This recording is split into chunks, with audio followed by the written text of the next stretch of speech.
The Shaping of Gondor, Part 4, The Line of Calmakiel, Chapter 4, Disaster. A century and a half had now passed since Eldacar the Fair had lain siege to Umbar in the attempt to retake the port for Gondor. As we have seen, he was thwarted by the weakened state of the Gondorian navy in the wake of the Kinstrife. Since then, a shaky truce had prevailed between the two powers, kept in place more by their mutual internal problems than by any amicable councils held between them. Things were changing now, though, and Umbar was mastering her difficulties under a pair of leaders who were coming to the forefront in the Southron chambers of power. These were Angamaiti and Sangayando, the great-grandsons of Castamir the Usurper.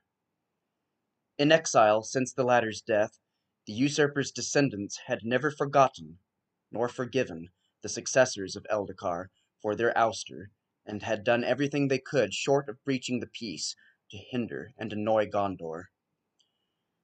Now under the two brothers, Umbar pursued her ends with more subtle means. In addition to the usual raids and reaving attacks at sea, spies and informants were quietly dispersed throughout the Bay of Belfalas.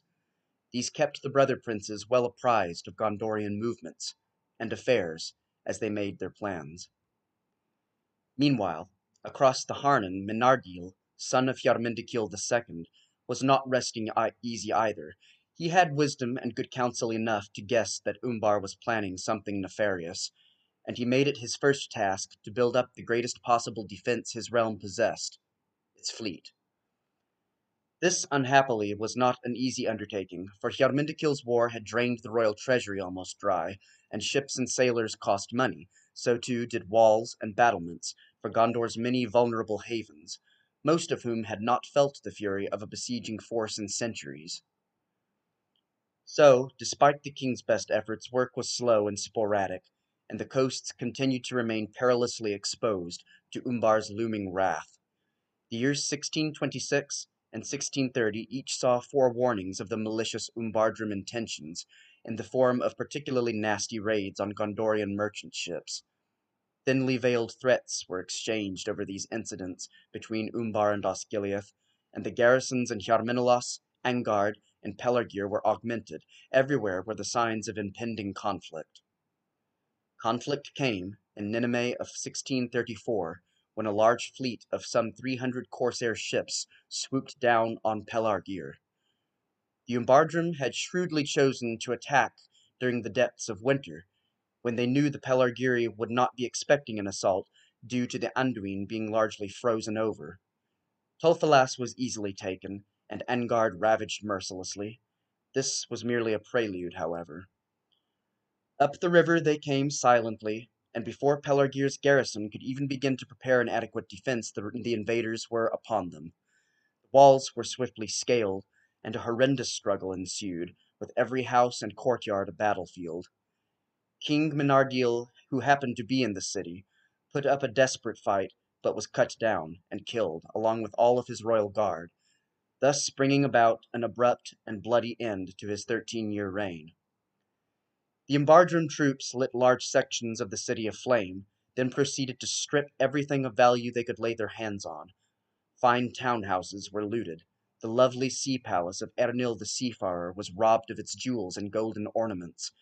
Warehouses were ransacked of their goods. It is thought that perhaps 10,000 Pelargiri were killed or carted off into slavery in the course of the scourge. Naturally, what there was of the Gondorian navy in the harbor was burnt. In many ways, the great port was never to wholly recover. Only after 3 days, when their bloodlust was assuaged, did the Umbardrum withdraw, loaded down with much booty and slaves. Thus was Castamir the Usurper avenged by his kin. Gondor was left reeling by the sacking of her greatest haven, and the death of her king, yet fate had still far worse in store. Even as the corsairs were ravishing Pelargir, another fell menace was approaching, one beyond any destruction that mortal armies could wreak. It was a plague.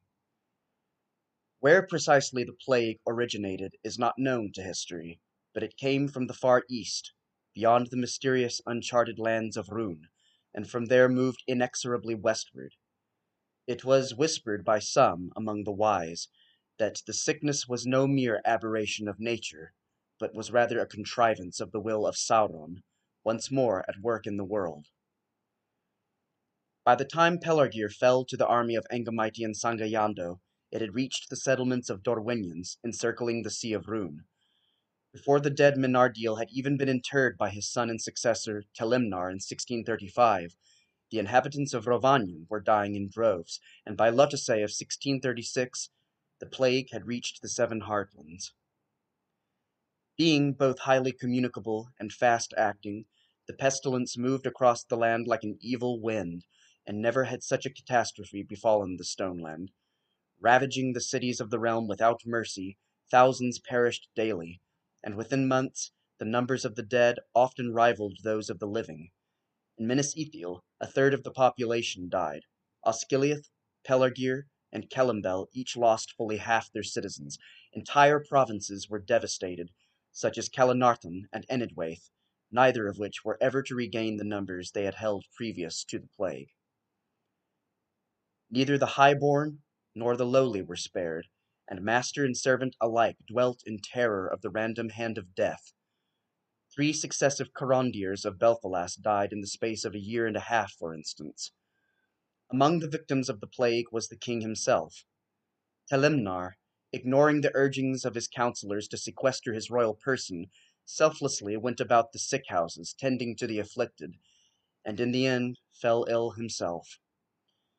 The healers tried desperately, invoking every art and charm in their knowledge, but it was no use. The king died after a fortnight, at the age of 120, having ruled but 2 years.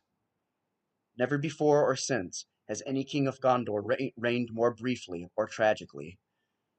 Telimnar's 2 sons had predeceased him, having likewise been carried off by the pestilence. Thus his death brought an end to the line of Calmakiel after 3.5 centuries.